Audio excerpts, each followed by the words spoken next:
सुनो, तुम दोनों को इस मौके का फायदा उठाना चाहिए। बार बार ऐसा मौका नहीं आता। वो इस वक्त तुम्हारे रहमो करम पर हैं। तुम्हें उनसे जो कुछ भी चाहिए वो तुम्हें जरूर देंगे। क्या कह रहे हो? तुम जानते भी हो ऐसी सूरत हाल में ये बातें करे हो? क्या हो गया है? किस किस्म के इंसान हो तुम?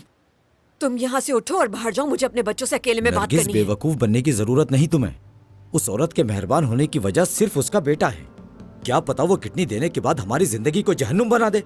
वो बदला लिए बगैर आराम से नहीं बैठ सकती। मैंने कहा फौरन बाहर जाओ यहाँ से, जल्दी करो। मेरे बच्चों, मैं तुमसे सही कह रहा हूँ कि अपनी माँ की बात सुनने की जरूरत नहीं। अपना दिमाग इस्तेमाल करो। भाई, क्या तुम बाहर जा रहे हो या नहीं? अच्छा ठीक है।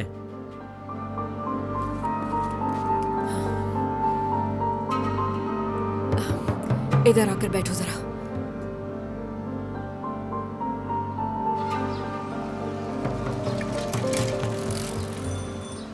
आ जाए आ जाए, बैठ जाए। थक गए होंगे खड़े खड़े। आ जाए, बैठे। यास्मीन, यहाँ हो तुम। यास्मीन, यहाँ हो। क्या कर रही हो तुम वहाँ? इधर आओ, चलो। पहले से ही इतने मसले मसाइल चल रहे हैं और तुम हमदर्दी दिखाने आ गई। मैंने तो बस ये पूछा क्या हुआ।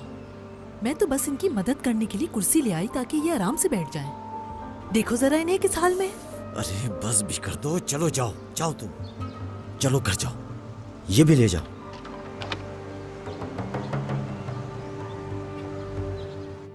अगर ऑपरेशन के दौरान किसी को कुछ हो गया तो मैं कैसे जिंदा रहूंगी? खुद को माफ नहीं कर सकूंगी मैं। बेफिक्र रहे, हमें कुछ नहीं होगा। अगर मेरी वजह से किसी की जान बच सकती है तो मैं ये करने के लिए तैयार हूँ। तुमने ठीक कहा, जानती हूँ मैं। मुझे भी मुराद की बहुत फिक्र है, मगर मैं क्या करूं?